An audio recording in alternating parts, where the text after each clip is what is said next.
Narito na naman tayo para sa isang napaka-sweet at nakakakilig na love story nila Kalingap Edu at Ate Viancy. Mo ay aking makilala at kung ano Para sa pagpapatuloy ng ating love story ay dumayo si Ate Viancy sa pinapagawang bahay sa kanya. Nakakatuwa nga dahil ang bahay nila ay talagang one of a kind, kaya ngayon naman ay pupuntahan niya ito para malaman kung ano na nga ba ang mga nagbago at progress. Sa kanyang pagpunta doon ay humanga talaga ang buong Kalingap team na naman kay Ate Viancy.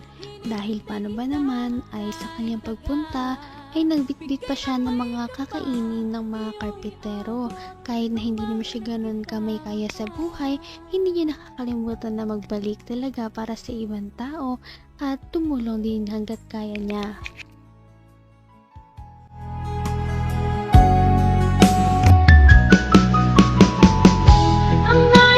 Niyata ako doon ah. Ang bira. Nalaging kamay ko doon. Tingnan tayo yung taas. Tingnan nga natin yung taas. Yung bahay niya kung... Hello. Ingat, madulas.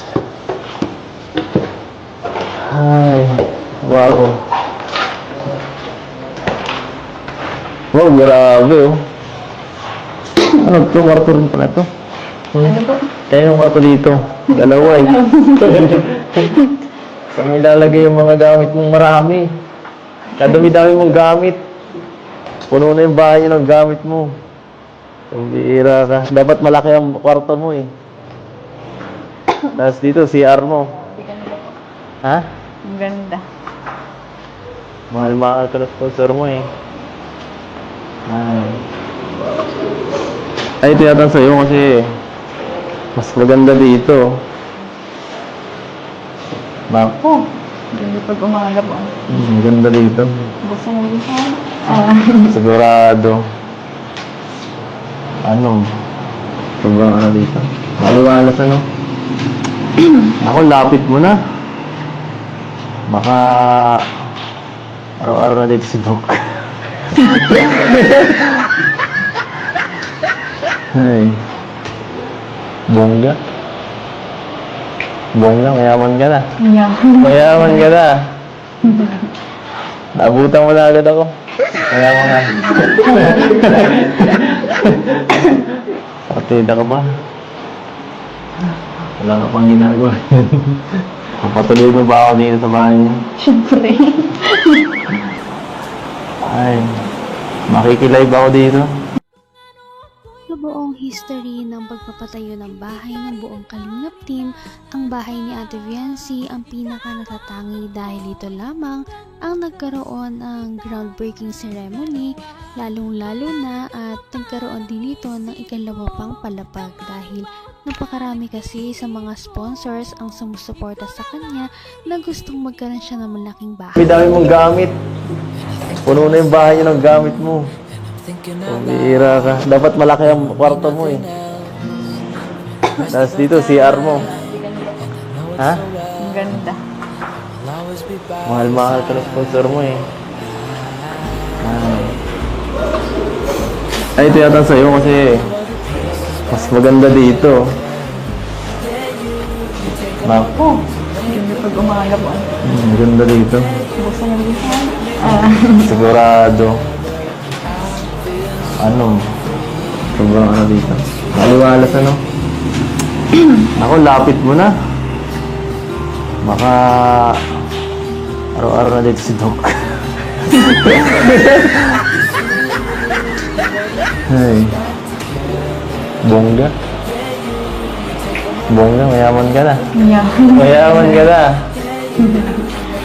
Nabutan mo na agad ako. Mayaman ka. Partida ka ba? Wala ka pang ginagawa. Papatuloy mo ba ako dito sa bahay niya? Siyempre. Ay, makikilive ako dito. Paggabi. Araw-araw po. Makikilib ako paggabi. Ay, dito muna ako. Bakit gabi? Siyempre, gabi ako na live.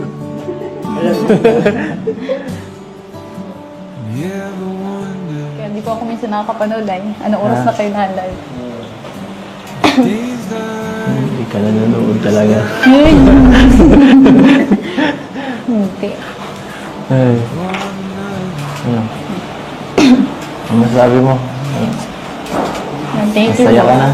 Thank you sa mga nag-sponsor din po. Tapos kay Kuya Rab, siyempre. Kay Kuya Van. Siyempre, Masaya. side bossing. Kahit saan talaga magpunta ang EDC Love Team, talagang pinapakilig nila ang mga tao sa kanilang paligid. At hindi nila ito naiiwasan dahil nga napakalakas din talaga ng kanilang chemistry. Nakakatuwa dahil ngayon lamang sila nagsamang dalawa na maglibot sa pinapagawang bahay nila Ate Viancy. Mahal. Ako. Kaya mga... Partida ka pa. Wala ka pang ginagawa.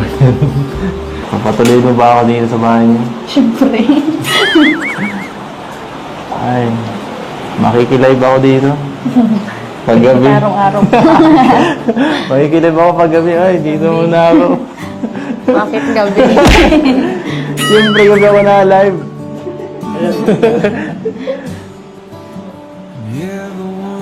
Kaya hindi po ako minsan nakakapanood ay. Anong oras na kayo na-live? Hindi ka nanonood talaga. Hindi. Ay. Ano? Ano masabi mo? Thank you Masaya po. ka na? Thank you sa mga nag-sponsor din po. Tapos kay Kuya Rab, siyempre. Kay Kuya Van. Siyempre, Masaya. side bossing. Masaya ka na?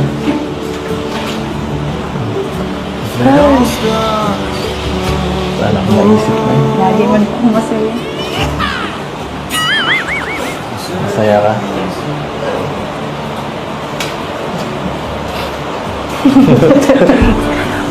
Hindi kaya. Tudala ako. Cute mo.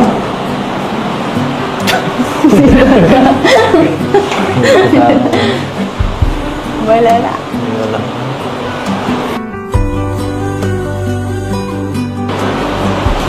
Ay. Baka ma-miss mo yung ano. Baka ma-miss mo yung dagat. Baka ma-miss mo sumayaw sa dagat niya, no? Wala na eh. Wala ka na dito makikita ang dagat. Malayo-layo. Hindi man po yung punta. Paano yun? Mas malayo ng bahay. Ano mo? Eskwelahan mo niyan. Ano, dun pa din. Doon pa rin po ako maano. Nga ano? Pwede pa doon ako Nakakakilig talaga ang love team na ito. Hindi na lamang si Kalingap Edu ang gumagawa ng paraan para magpakilig sa mga viewers, ganon na rin si Ate Viancy. Siguro nga ay hindi na lang ito dahil lamang sa love team na mayroon sila, ngunit dahil talagang na-enjoy nila ang isa't isa kahit na wala mang camera o meron. Abot kamay na kita. Dito, masarap dito magpaulan, no? Sa harap. Sarap dito ang tumalan, no? Tumalan ka.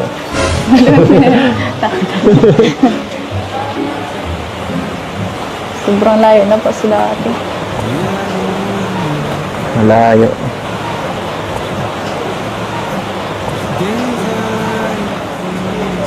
Lumapit siya, eh. Lumapit na. Sobrang lapit na lang sa dati, kaysa doon sa dati. Dito mo ako tatanawin, halimbawa. Halimbawa, nandiyan ako, dadaan, ano? Tapos, paano mo ko babatiin nun? Pag dumaan ako dyan. Hi! Ganun. Mas maganda ng bungad mo yan. Kapag ano, maganda dyan tumambay. Pagka maganda ang panahon. May parang terrace pa sa, ano, sa taas. Napakaganda. Grabe. Walang ganyan sa amin. Nakaingit. Nakaingit. Tapos, kape-kape ka. Invite mo naman ako pag mga ganun, ha? Hindi yung pinapauwi mo ako lagi. Hindi ko ako. Pinapauwi mo ako lagi. Masumbong mo ako. Ha?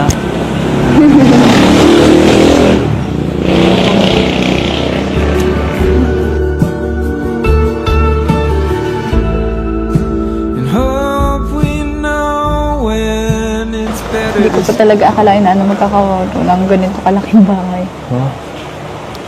Kaya nga eh. Ang alam ko lang po talaga yun. Yung kumbaga mga pabahay lang talaga ni Kuya Rab. Ganun na lang po Simple lang. yung gusto ko. Bigay ng may kapal. Sana nga ay makalipat na si Ate Fiancy at ang kanyang pamilya sa kanilang bagong bahay. Sana ay matapos na ang pagpapagawa dito para makalipat na sila at hindi na sila palagi nag-aalala kapag may mga unos man na dumating sa kanila at mas magiging maginhawa na ang kanilang pamumuhay.